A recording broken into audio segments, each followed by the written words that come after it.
안녕하십니까, 정동환입니다. 1936년에 발표되었던 이상의 날개라는 소설을 보면요, 마지막 장면에 이런 부분이 나옵니다.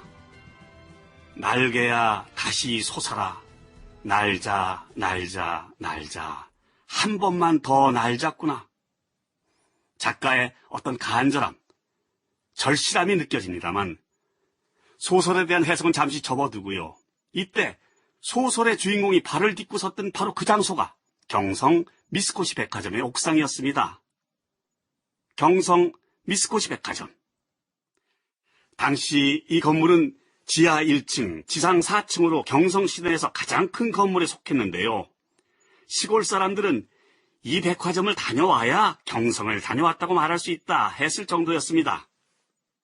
그런 미스코시 백화점은 사실 조선 상인들에게는 일종의 위협이었죠. 일본 자본에 의해 설립됐음에도 경성 미스코시 백화점을 우리나라 최초의 근대적 백화점으로 보는 가장 중요한 이유는 무엇 때문일까?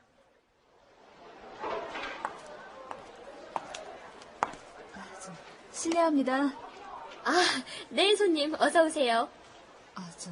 며칠 전에 여기에서 이 옷을 사갔는데 반품을 좀 하려고요. 조선 분이신가요? 예, 그렇습니다만. 여기서 잠시만 기다려 주시겠습니까? 조선 말을 잘 아는 직원을 불러드리겠습니다. 예. 마사코상, 조선인 손님이 반품을 하러 오셨어요. 예, 알겠습니다. 손님, 반품을 하러 오셨다고요? 어디가 마음에 들지 않아서 반품을 하시려고 하나요?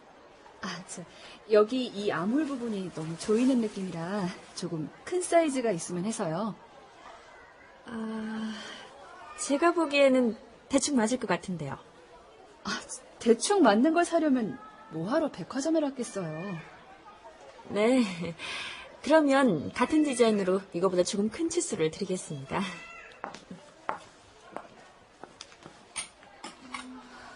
죄송합니다. 그거보다 큰 치수가 없네요. 혹시 다른 옷으로 가져가시면 안 되겠습니까? 아니요. 그러면 돈으로 환불해 주세요. 그럼 이 제품도 한번 보세요. 여기 이 제품은 어떠세요? 손님께서 구매해 가셨던 옷과 거의 비슷한 디자인입니다만. 색감도 그렇고 별로 마음에 들지 않네요. 환불해 주세요. 조선분이라 잘 모르시는 모양인데.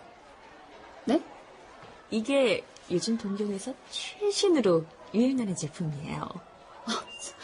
이것 보세요. 조선 사람이건 일본 사람이건 지금 그 얘기가 아니잖아요.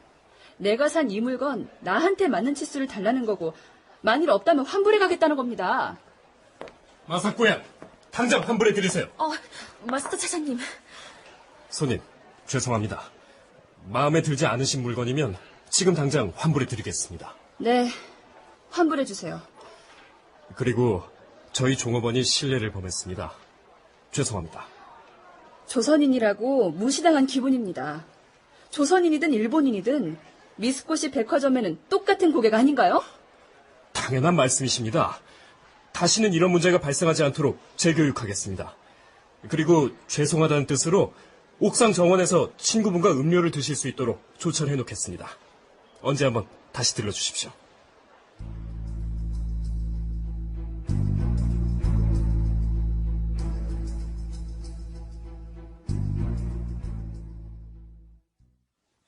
경성 미스코시의 조직 관리는 훌륭한 편으로 그 관리는 지점장 바로 아래 계급인 차장이 맡았다.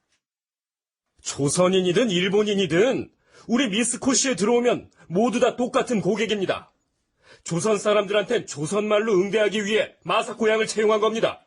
죄송합니다. 마사코 양, 고객을 불쾌하게 했으니까 감봉 2개월, 그리고 심할서 제출토록 하시오. 차장님, 그건 너무 심하십니다. 입사할 때 어떤 자세로 고객을 대하겠다고 했던 선언, 지금 이 자리에서 처음부터 다시 해보시겠습니까? 죄송합니다.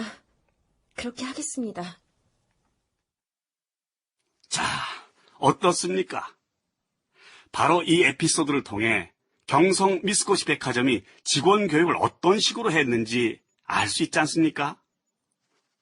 이와 같이 미쓰고시 백화점의 체계화된 영업, 조직 관리, 이런 것들은 1년 뒤 생겨나는 동아백화점이나 화신백화점 운영에도 큰 영향을 미칩니다. 바로 이런 이유에서 미쓰고시 백화점을 우리나라 최초의 백화점으로 보게 되는 거죠.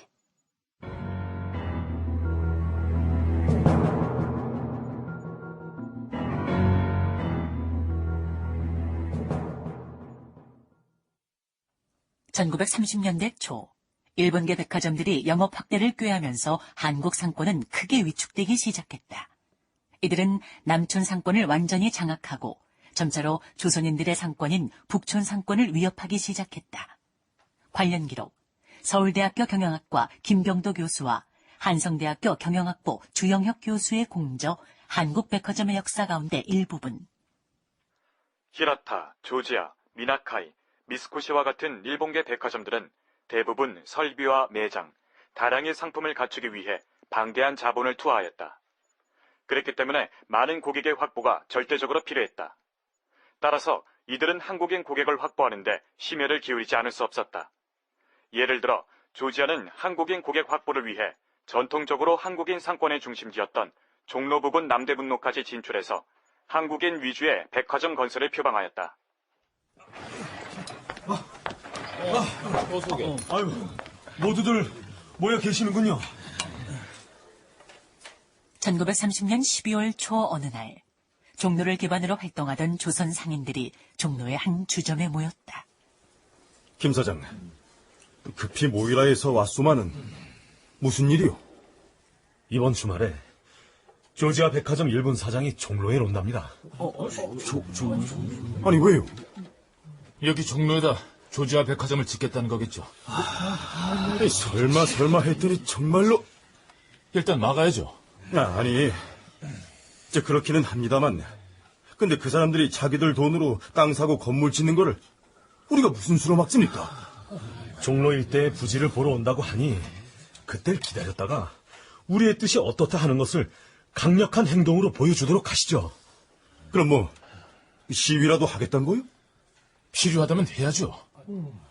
하지만 이 사람들이 얼마나 모일지, 그리고 지난 3.1 만세운동 때 워낙에 많은 사람들이 다친 경험이 있어 놔서 종로 상인들을 중심으로 중앙 번영의 사람들은 대개 다들 모이기로 했습니다. 어떻게든 일본 상권이 종로를 파고드는 건 막아야 합니다.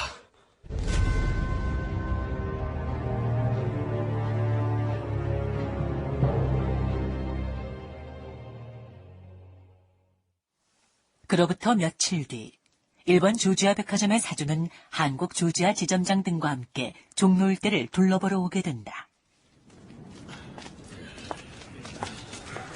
사장님, 이쪽입니다. 조선은 워낙에 시장이 크질 않아서 대형 백화점이 들어올 경우 채산성이 맞지 않을 거라는 게 그간의 통념이었습니다. 그러나 지난 10월 경성 미쓰고시 백화점이 개장한 이래 반응이 매우 좋습니다. 여기서 더 시간을 끌었다가는 경성의 상권 자체를 미쓰고시에게 모두 빼앗길 수도 있겠다 싶고. 뭐 그렇겠지요. 그리고 조선에서 백화점 사업을 확장해 나가기 위해서는 조선인들을 고객으로 흡수하지 않으면 안 된다는 게 저희들의 결론입니다. 당연히 그렇지요. 아니 근데 저기 저 사람들은 뭐요? 일본 조지아 백화점의 사장이 가리킨 곳에는 종로를 근거로 하는 중앙번영의 소속 상인들 수십 명이 나와 있었다.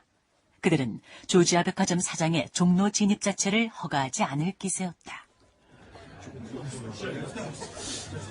사장님, 아무래도 기세가 심상치 않습니다. 오늘은 여기서 철수하고 다른 날 다시 오시는 게. 내가 그 일본으로 돌아가면 언제 다시 올 줄 알고. 그리고 내 발로 내가 가는데 누가 무슨 권리로 막나? 원칙은 그렇습니다만 종로 상권을 지키겠다는 조선 상인들의 의지가 워낙 강경하다 보니까 혹시 예기치 않은 충돌이라도 있을까 해서 그렇습니다. 예, 그러면 경찰을 부릅시다. 사장님. 경찰 부르세요. 경찰 불러서 신변 보호 요청하세요. 아니, 아직 충돌이 있는 것도 아니고. 그러니까 이 신변 보호지. 부르세요, 얼른. 알겠습니다. 그로부터 얼마 후 일본 경찰들이 출동했고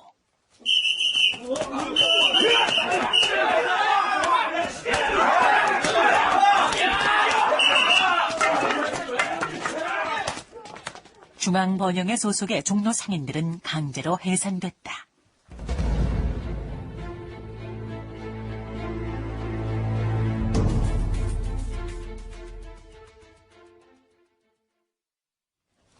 이렇게 해봐요. 괜찮아. 안 부러지게 천만 다행이지. 얼굴이 이게 뭐예요. 시위를 하든 뭘 하든 정도껏 해야지. 그래도 안 잡혀간 게 천만 다행이야. 그래. 착하지?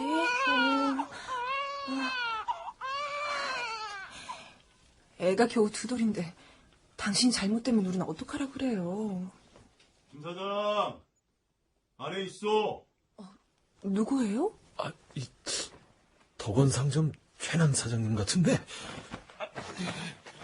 예, 있습니다. 아이고, 어서 들어오십시오. 예. 어서 오세요. 걱정이 많으셨지요? 아이고, 우리가 다 미안합니다. 앉으세요. 예. 이거 생각보다 더 많이 다친 것 같은데. 아이고. 괜찮습니다. 그런데 조지아 백화점 일본인 사장은 어떻게 됐습니까? 결국 일본 경찰의 호의를 받으면서 종로 일대를 샅샅이 다 둘러보고 갔네. 불법적으로 물건을 훔치러 온 것도 아니고 자기 발로 어디든 갈 수 있는 건데 언제까지 그걸 못하게 할 수도 없지 않나. 그렇긴 합니다만 그래도 이렇게... 계속 이런 식으로 물리적 반대만 할 수도 없어. 그래서 우리 조선 상인들이 경성상공협회라는 대규모 상인 조직을 결성하기로 했네. 경성상공협회요? 경성상공협회는 종로뿐만 아니라 서울 시내 상공업자들이 대거 참여하게 될 거야. 그 정도는 돼야 파죽지세로 밀려오는 일본 상권을 막아내지. 경성상공협회. 1930년 12월 29일자 동아일보는 당시의 일을 이렇게 보도하고 있다. 경성상공업의 진흥책으로 각계를 망라한 유력한 단체를 조직하기 위하여 중앙번영회가 추가되어 창립 발기회가 27일 오후 5시부터 시내 명월관 본점에서 중앙번영회 박승직 씨의 사회로 발기인 관계자 50여 명의 출석으로 진행됐다. 창립된 회의 명칭은 경성상공협회로 결정하였다.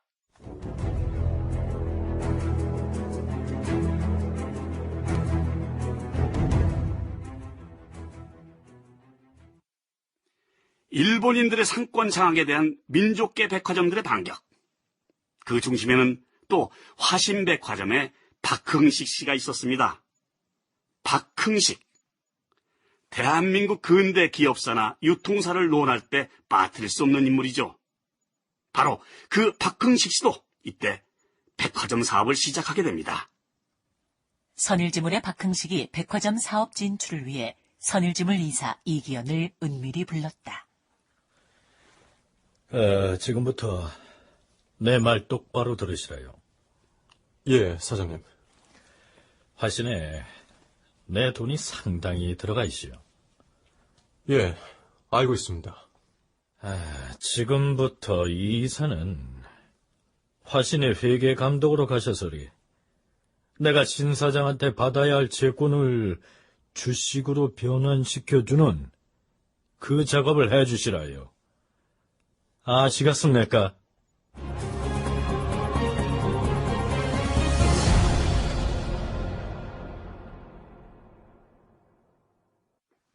출연 박흥식, 김석환, 최남, 윤호, 김윤배, 권도일, 마스다, 전상조, 이기현, 박노식, 조지아 지점장 조민수, 조선상인 김인, 조지아 사장 윤용식, 최승희, 윤정화, 조선 상인 부인 김두리, 일본 종업원 김자연, 김현정, 낭독 신범식.